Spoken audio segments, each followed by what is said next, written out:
Moin moin and hello ladies and gentlemen, Donspektor here with another video, not review today, or as I would call it a re-review.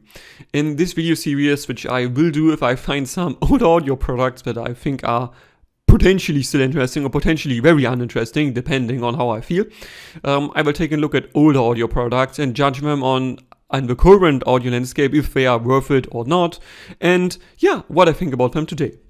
I'll be starting off with the Shanling ME500.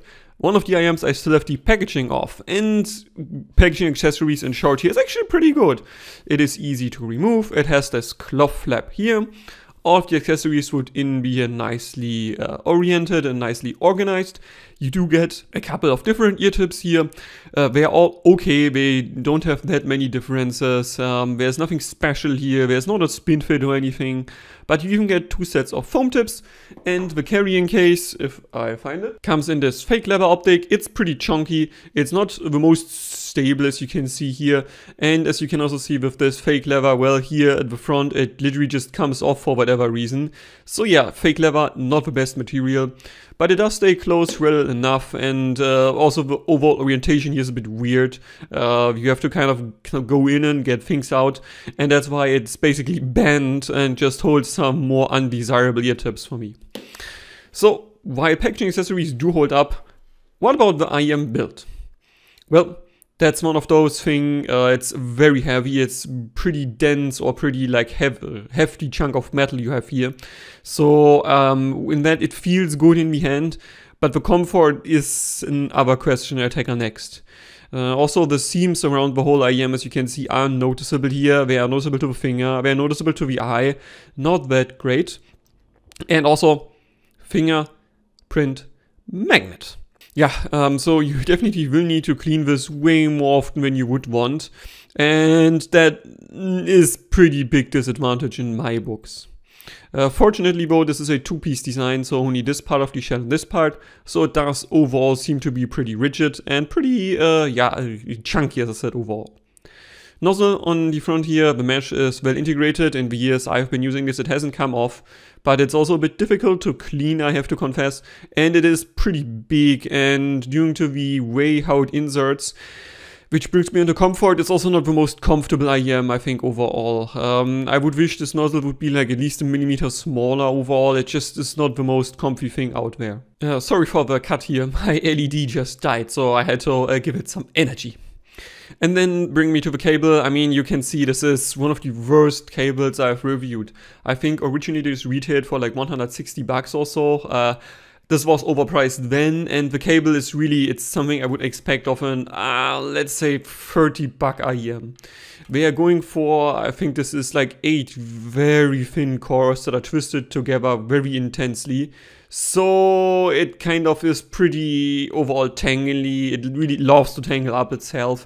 It doesn't feel like stable, and probably the only reason why it survived is because I only use this usually at home because I'm so worried the cable will die. And then it also uses an MMCX connector, and they have one of the pretty tight ones, so you can't just pull it out, which depending on you might be good or bad. But yeah, also the ear hook, as you can see here, is heavily rubberized, and if you have a bit bigger ear, this will definitely create hotspots for you here at the bottom. My ear is pretty average, so I don't have issues with this, but your knowledge may vary. And yeah, sound. When I bought this, I didn't have a measuring rig. Years later, I got one and measured it. And let me throw on measurement comparison to a benchmark that I still use regularly today, the SimGod Supermix 4. Still great tuning, really nice technicalities, great fit. This really is one of the go-to IEMs still for me today. And yeah, I would still recommend it. And this one, in direct comparison, as you can see, is definitely a bit outdated in its overall tuning. Although, give it that, it measures more scary than it actually sounds to my ear. Most likely because, as you can see, this has a decent amount of warmth going on in the mids, and that means it also counteracts a bit of the treble peaks you can see. And speaking of treble peaks, the peak you see at 4.5K here definitively more resolves around like 4K-ish. That means there's no weird 5K energy going on to my ear. And unfortunately, though, combined with the big peak at like, what is this, 9K here, measures more like sounds more like 9.5K to my ear, honestly. It does have some, I would say, weird balance almost to some degree, but it also makes it sound metallic. And I'm not sure in what part, again, let me show you the shell. This big metal shell has resonances, I am not sure. And in what part it's just tuning, but overall it has a pretty metallic sound to it. And as you can also see, according to measurement, past 10K there's basically not much energy.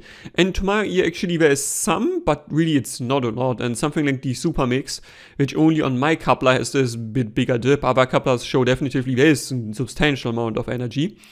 Yeah, this definitely has less upper treble going on. And while technicality wise, the ME500 doesn't sound bad at all, like really surprised how well it held up. It's no longer even close to what a Meta in this price range has, which is, yeah, what's up for approximately here you get with the Supermix 4. And also bass-wise, I mean, you can see there's a light roll-off going on, and it's bleeding into the mids, and while the mids are not absolutely recessed to my ear, they're also not very present. And overall, I would say it's not really a technical monster or even like competitive at its price point at that time. But sometimes, at least in the German used market, I saw this for, I think, like 40 bucks or something like that, or 30 bucks even. And with that, honestly, it's totally fine. It's one of those cases, I think, if you do like this type of tuning that it goes for, there are definitely people who do this. I personally don't, but you may, and I think this might still be a decent choice, especially because this metal shell here should be pretty much indestructible. And yeah, we probably need to replace the cable because, as you can see again, it's so goddamn thin. Let me just show you again the Supermix cable, just as comparison. Literally, one of the two cores here of the Supermix is thicker than what you get here with the 8 twisted core. Wait, sorry, wrong side. Or like about the same thickness here at the bottom that you do get with this entire cable. And it's just not a good cable overall.